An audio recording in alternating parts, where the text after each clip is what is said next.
Hello friends, welcome to Tori Talks TV, and welcome to our review of Game of Thrones Season 5, Episode 7, which is called The Gift. So, what's the gift? I know what the gift is. I know I'll tell you the guys gift. in a minute. I know what my gift is, what I personally think is the gift. Oh. I'll let you know. Alright, so let's start with Jon. Okay. So, what happens with Jon? He rides off with Tormund, aka Red. My wildling lover. And Ollie's like The little guy. Little man. He's always like, you're so serious, dude. I know. He's been through a lot. Yes. Yeah, he's definitely mad though. Master Aemon Targaryen tells Gilly to take her baby south. Oh, for safety. Yeah. He's so sweet. I love him. Mm-hmm. And then he starts having delusions of his younger brother. So remember, everyone, that his younger brother is Aegon Targaryen, aka the Mad King. The Mad Younger King. brother, which means that Aegon was younger. I'm glad you put that together, Dr. And that Aemon was older and actually could have been king. But he decided to be a maester, a very noble profession. He's so cool. Instead of being the king. Right. That's very noble. I know. So it was very sad to see him die. Yeah. So, rest in peace. He would have been a good king. Yeah, he would have. He's very fair. He would have been a great king. Yeah, exactly. Not mad. Not mad at all. Probably great. Anyway, so he's gone. He's gone.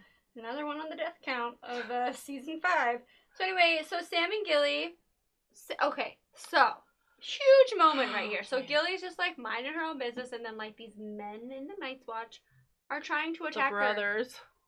Yeah, like trying to, I think, like rape her. No, 100%. So Sam, in his glorious moment of heroism, he is defending Gilly and he's trying to save her, and they're like beating him and like literally physically beating him, and he's like, no, like, I've killed White Walkers, I've killed the Fens, like, you're not gonna stop me, man. Mm-hmm. And then in comes Ghost, the dire wolf, and he saves Gilly. Yes. That's so sweet. Sam. I know, and then, the best way to reward him is, I'm gonna jump on top of you and have my way with you. Good job, Gilly. Good job. I like your style. Yeah. So, that was super cute because, like, when she started doing her thing, he was like, oh my. Just like his reaction, because he's so like sweet and innocent in our eyes, and he's like, oh boy. Just the way that it all goes down, you're just like, oh my god, I love you. It's not even weird at all. So, good for you, man. Okay, so then let's see how Sansa's doing. Oh my goodness. Yeah, not great. Yeah. Now that she's married Ramsay. So she asked him for help, right? Who? Theon. So she gives him the candle that the lady told said, her. like, put it in the highest tower window. Right, to light it. And he's like going up, and we think he's like opening the door to like the upper tower, and he's actually opening up to Ramsay's, like, where he's like eating steak. So he like tells on her. He's like, "What's up, Reek?" Yeah, and the next thing we see is like the elderly lady, and she's been flayed, Bolton style. So does that mean that, like, they did light the candle, and so she came to rescue her, and then that was, like, the bait? Like, they got her? I was wondering about that, too, because if they lit the candle, though, wouldn't Brienne have seen it and come? Oh, so true. I think maybe they just knew who was supposed to come. Yeah. I had that exact question. Interesting, right? Mm-hmm. Yeah, so he killed her. Yeah, he killed her. We know that. He flayed her. Like, the Boltons are bad. Inhumane. Because not only do they do that, but that's like their sigil. Oh, good word, Dr. S. That's why she is Dr. S. Because I looked up those big words. Sigil. It's fine. All right, so now, moving on. Davos. So he tries to convince Stannis to retreat. Stannis questions Melisandre on her visions. So dumb. She tells him they need to sacrifice Shireen for the king's blood, because she's got king's blood in her. Like, let's sacrifice your little child. Great job, Melisandre. Good idea. You jerk. She's awful. I don't like her. No, she's bad news. So Stannis is like, Yeah, I'll think about it. Yeah. Yeah, okay. I'll get back to you. Anyway, so then now Jorah is taken and sold to the fighting pits. Mm-hmm. And then Tyrion uses his quick wits again to get himself sold with Jorah. They were going to kill him. Tyrion's good. He's really good. Yeah. He's got some like, good... wait a minute. Yeah, no. You need me too. Like, he tells them, like, because remember they're going to, like, sell the dwarf cock? And he was like, they're not going to believe it's a dwarf's cock. And they're like, oh, they'll know by the size. And he's like, oh, no. Not true. Yeah. But actually. That's right. Yeah. It must be intact. I'm blushing. Okay, anyway. So now, let's talk about Dario. My love, right here. He's right to my right. And Dany, they're laying together. He sure knows how to counsel.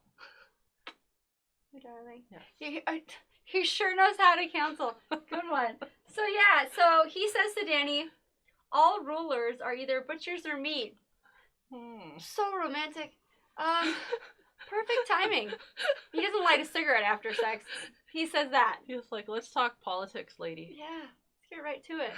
But she's into it, so I can't really get mad at that. Oh, so now Tommen. Poor Tommen. So his wife is like in the dungeons, and he feels powerless at this point, I'm thinking, right? So Tommen is now starving himself. And he's like pleading to his mother. His mother who says she loves him more than anything in the whole world. And she says she'll help him. And like, she cries tears. Do you see the tears? Sorry, what? Did Cersei just cry? She cried tears and she said she would go help him. So then I was just like, oh my gosh, do you have a heart? She's really going to help him. Like, do you remember? And I was like, oh, okay. Yeah. She's like, really... could this be? Yeah. Yeah. I don't know. I don't know either. She's either actually going to help him or she's pure evil. A really good actress. Pure evil. Yeah. So now, let's keep in the Lannister. Keep it in the fam. Yeah. Let's talk about Jaime and Myrcella. So he gets adored and he's talking to Myrcella, and she doesn't want to go back to King's Landing with him. She's fallen in love with the Trystane. Prince, yes, who they set her up with when she was younger. And she's like, this is where I was sent, and this is where I feel like I should be. It's a really beautiful place, though. It is beautiful. Yeah, I was like, I'd want to stay there, too, if not for Alaria and the Sand Snakes wanting to kill her. But still, wouldn't you want to go home? But she has her love. She's good. Yeah. I mean, puppy love. It's fine. Jeez. You know, the first cut is the deepest. Anyway, so, Bronn and the Sand Snakes are, of course, locked up in those cells. Oh my gosh, did you notice Bronn is over there singing? He has a good voice. Yeah. He should drop an album. Maybe? I don't know. Do they have, like, a Game of Thrones soundtrack? Because he should be on it. But anyway, then there's one of the Sand Snake sisters that's, like, seducing him. I was kind of into it. Like, I think he met his match with this one. Yes. She was like, who's the most beautiful woman in the world? That whole thing. And he was like, not you, lady. She was pretty cute, though. She whipped out the boobs. Nice boobs. Okay, so that's okay. I get it. But then he was like, not into. Well, he was into it. But he was into it. She wanted him to say that she was the most beautiful lady in the world. So he starts like, almost like, seemed like he was like choking, and then like his nose starts bleeding. And she's like, by the way, that dagger that I cut you with had some poison in it. So some kind of slow acting poison. Right, like it takes a little while. It's like a delayed release. So like you're gonna die unless you tell me that I'm the most beautiful woman in the world. Because I have the antidote on my necklace. Like literally on her necklace, and she like rips it off after he's like, okay, you're the most beautiful woman in the world. Yeah, and she like throws it at him. Is that how you really want to be given that compliment though? Like, either tell me or you're gonna die. Yeah, really? Like, how genuine is that? Yeah. I mean, she is good looking. She is very good looking, but like, you know. Is that how you want to do it? Okay. I don't know, I guess. But he lives. Well, she's crazy. Yeah. So anyway, Dany shows up unexpectedly at the lower level fighting pits. I didn't think she would be into that. Well, she's not about like fighting. She's not into it. She's not. She 100% is not. But she like makes a guest appearance. She's like, I guess I have to do this. Because normally part of my duties. They only go to like the finale, the Super Bowl, if you will. Stanley Cup. Right. If I may. Exactly. Yeah. So she's there, and then lo and behold, Jorah comes out. He's like, did someone say queen? Oh, wait, what? Is that Wait a Danny over minute. there? Let me just fix my hair a little bit. Yeah, he comes out and he kills everyone. He kills everyone. And then he reveals himself. And I can't get over the look in her eyes. Like, she is so hurt by him and what he did. Yeah. And just like, but I feel like she has love for him too. She does. But she's still like, no, I can't forgive you. Mm-hmm. I think that it hurts more when you actually love somebody. You know what I mean? Mm-hmm. So she loves him. Mm-hmm. And no, she decides that she's gonna send him away. Again. So yeah, but he's like, no, but I brought you a gift. A gift. A gift. The name of the episode. It's a Tyrion Lannister. So it's kind of cool to see Tyrion and Dany meet for the first time. Yep. I mean, the fighting pit's not a great setting, but at least they got to see each other. So that was cool. Mm-hmm.